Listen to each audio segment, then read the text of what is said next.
მუშაობდება და ზედაპირის დამოწიფადი თითქოს ყველა სიარავითარი გადასხმა, მაგრამ იყო სრულად ეფექტიური შორის.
დაახლოებით დილის 10 საათი იქნებოდა, როდესაც გიამ გამაღვიძა.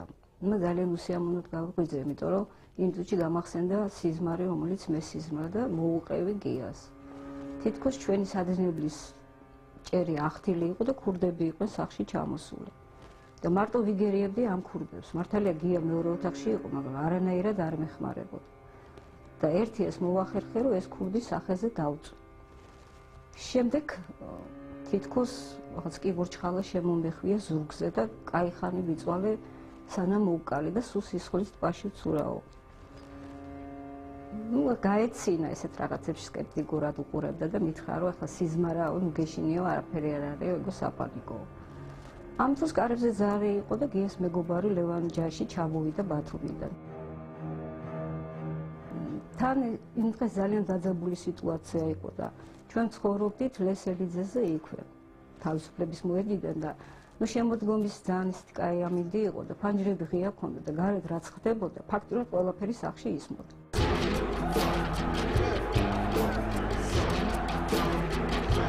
და ცოტა ხანში გადაწყვიტეს, ანუ თქვენ სადაც გააკეთებთო, ბიჭები გავალთ, თან ნახავთ რა ხდება.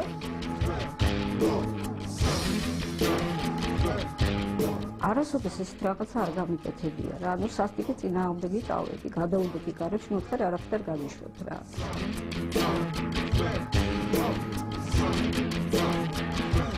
დაახლოებით ასე 6 საათისთვის მომისმა კარების ხმა. მოთხარ ნამდვილად გაიპარენ ბიჭები, თქო, რომ გამოვედი ოთახში, ხედავ ესენი ისევ ზიან ჩვეულებრივად იცინიან, საუბრობენ. ეკითხები გია სად არის? მითხრეს, რომ გიო, გოგონა შენთან გამოვიდა ასეთ ფაურო გოგებს მივახმარებდი. არ არის.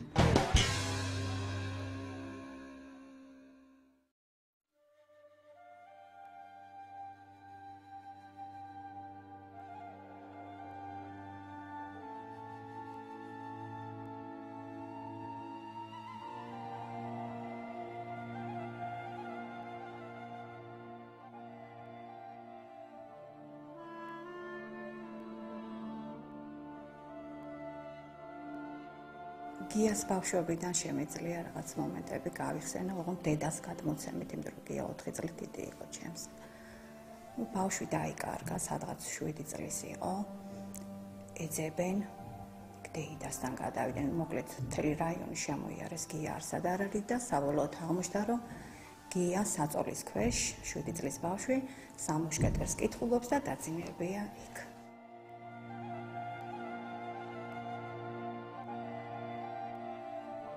მეცხრე დღეში ვასწავლით. სწორედ იმ წლებში შეიქმნა ჩვენ მეოთხე სკოლა, ზესტაფონის მეოთხე სკოლაში მათემატიკის გაძლიერებული სწავლების კლასი. და რა თქმა უნდა, მოსწავლეების შერჩევით ავიყვანეთ და გია ბუნებრივია მოხდა მკვლელში რადგან იყო უნიჭიერესი. მე დღესაც მაგონდება მისი პასუხი კითხვაზე დასმული პასუხი. როგორი იყო მისი დგომა, ის რომ მერხზე დაალაგებდა ასე ორივე ხელს და გაღიმებული მიპასუხებდა შესანიშნავად, ჩემში უდიდეს სიამოვნებას იწვევდა. იყო ძალიან ერუდირებული. ბავშვობაში ბრონხიალური ასთმა აწუხებდა და ეხლა ჩვეულებრივ შეტევის დროს გია რაღაცას წერს. რო ჩამთავრდა შეტევა და ჩვენ ავიცით ახლა ავალაგეთ მაგიდან და დედა აიძახის რა და აქ მე ამოცანა გამოვიყვანე. ბიჭო მეთქი რა ამოცანა და თურმე აი იმ შეტევის დროსაც გია ამოცანას იყვანდა. იქ არ დაკარგა წუთი. ბავშვობიდან უცნობობდა ექიმობაზე. ძალიან უნდოდა და ეს სურვილი აიხდინა კიდეც, თუმცა პირველი წელიწადს ვერ მოეწყო, იმიტომ რომ რაღაც ნახევარი ქულა დააკლდა და პირველი წელიწად მაინც ჩააბარა. და სხვათა შორის ძალიან დიდი გავლენაა მისი, რომ მისი ძმებიც და მისი დაც სამივე მედიცინის მუშაკები არიან, ეს გიას დამსახურებაა. პროფესიული თვალსაზრისით გზის არჩევა პრინციპში ჩვენთვის რთული იყო, იმიტომ რომ ესეთი გამოკვეთილი რაღაც ესეთი არ ქონია რა უნდა გამოსულიყავით და გიას ექიმობამ პრაქტიკულად გადამწყვეტი როლი ითამაშა იმაში, რომ ჩვენც ექიმები გამოვედით. შემიძლია ვთქვა, რომ ის იყო ჩემი გზის გამკვალავი. მე რო დღეს ექიმი ვარ, მე რო დღეს მიანი ვარ, ეს მისი დამსახურებაა მხოლოდ და მხოლოდ. შეიძლება სხვა მიმართულებიც წავსულიყავი, მაგრამ მან აიღო ჩემი საბუთები და პირდაპირ შეიტანა. სხვაგან მაინც ყველაზე უკეთესი მაინც ჩვენი პროფესიაა.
პირველ სექტორს შე რო ერთმანეთს შევხვდით, მთელ ჯგუფზე შეუდგენია ღიური იყო ესეთი და დოსიე, სადაც ეწერა და ალფავიტის მიხედვით ყველა ჩვენგანზე ეწერა თავისი პირველი შეხედულება.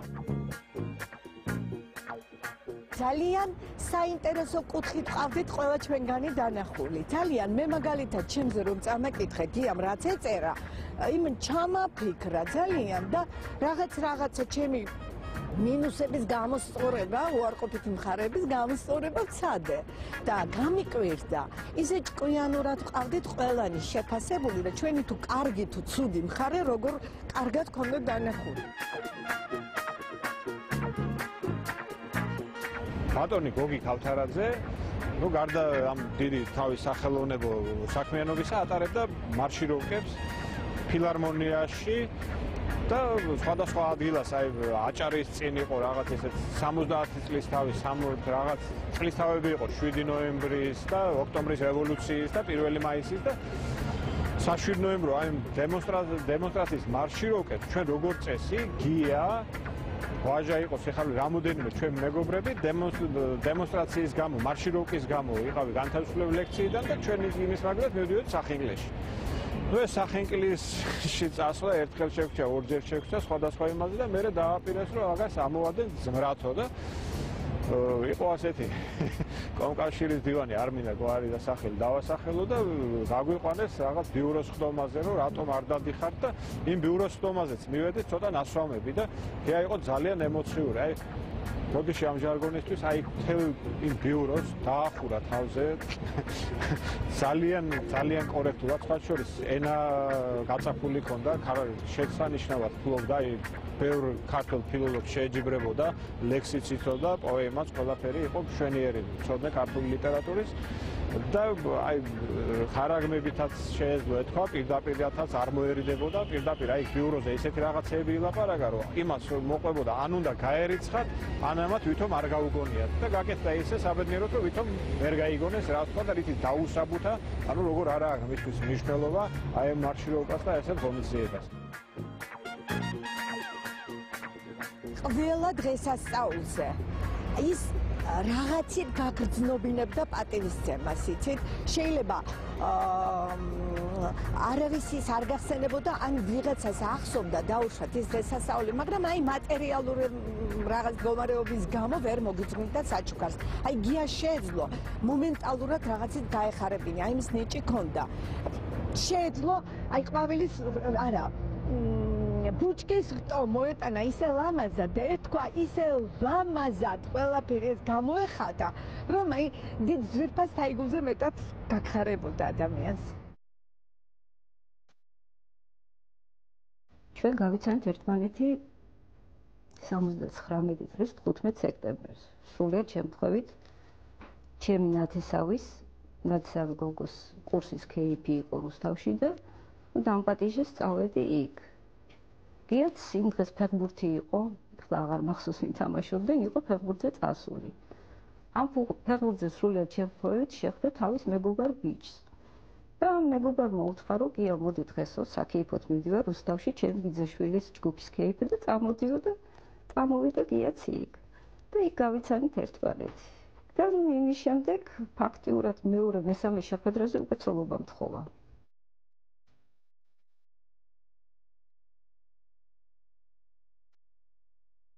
მოგხსენებათ ესეთ ხელმოკლე და გასამჯელო ესეთ ქონდა ექიმებს იმ პერიოდში რომ იძულებული იყო რამოდენიმე ადგილას ემუშავა, მუშაობდა მეორე სამშობიაროში, ლაგუნავერე რომ ქვია ახლა ამ საცურაო კომპლექსის ექიმი გახლდათ და საშენ-მასალათა კომბინატი იყო ასეთი აზბეგის განძილზე იქ იყო ექიმი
Let's have those next nice.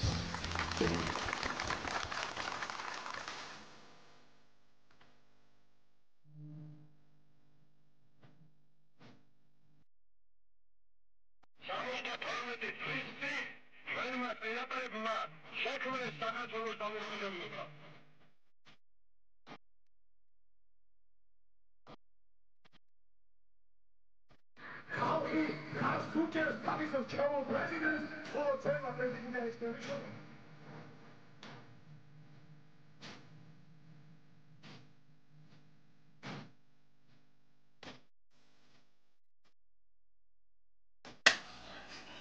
ეს მასიური ფსიქოზის მოვლენები იყო რა ხალხში ხა. ოჯახები იყო გაყოფილი რა ის ზვიადისტებად, ჭანტურისტებად, ასე ერთმანეთის დაპირისპირება იყო და ამას ალბათ ძალიან მტკივნეულად განიცდიდა.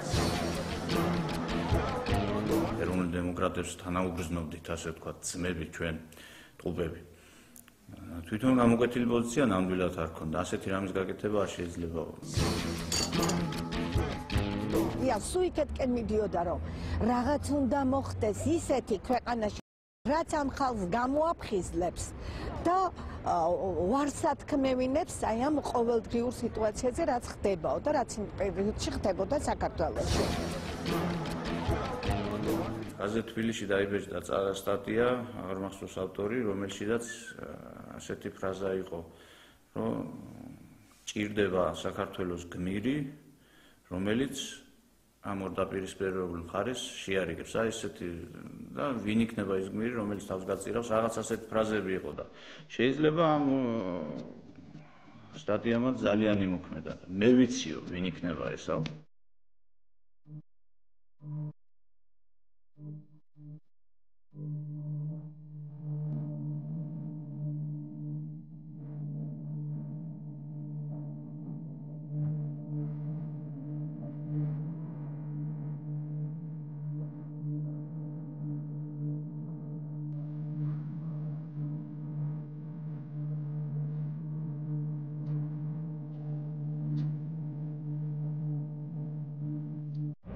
სექტემბრიდან 20 სექტემბრამდე თბილისში გაიმართა რაღაც სრულიად უცხო, სრულიად უჩვეულო სანახაობა, ამას ერქვა რა საერთაშორისო ფესტივალი.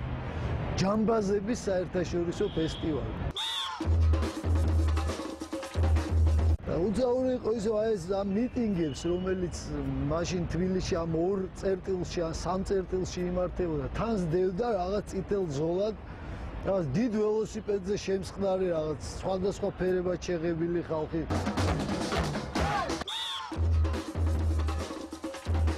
ჩირაღდნებით რაღაც მოთამაშე ადამიანები, რაღაც უცნაური სიტუაცია იყო, რაც რაღაც იმ ძიმე მდგომარეობას რაღაც ელფერსაც ძენდა თითქოს სახალისოს. და უცებ გაისმა რაღაც ესეთი ხმა.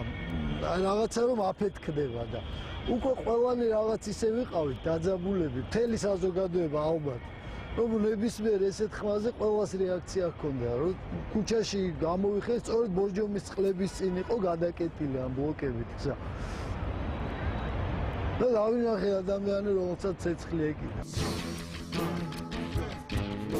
პირველი ხა რა ვიცი ინსტინქტური რეაქცია რაც ჰქონდა, ეგ იყო რომ რაღაც მოსასხამი მეცვა ხელი და შევეცადე.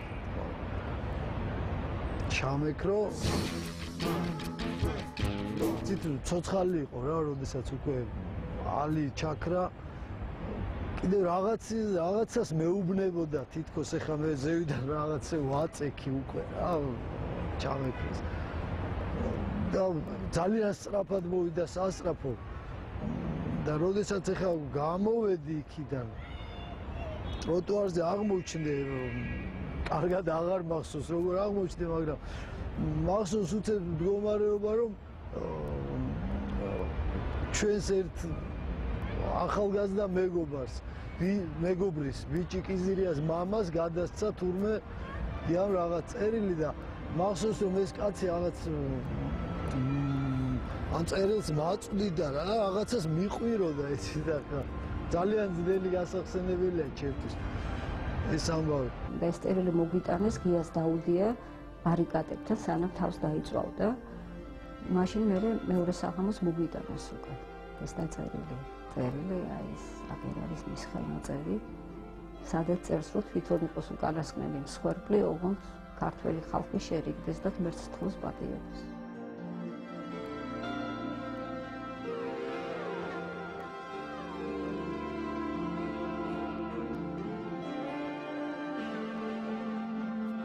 კიდე შემდეგ გავიგე, რომ იმ დამწრობის ცენტრში მისულა მამა როსტომი. ქაშვეთის ეკლესიის მღვდელი და სანამ გადიშავდნენ გიას, ბოლო წუთებში ესაუბროთ გიას და ზუსტად მამა როსტომას თქვა, რომ ეგს მითხრაო, რომ მამაო, ღირდა ოკიო.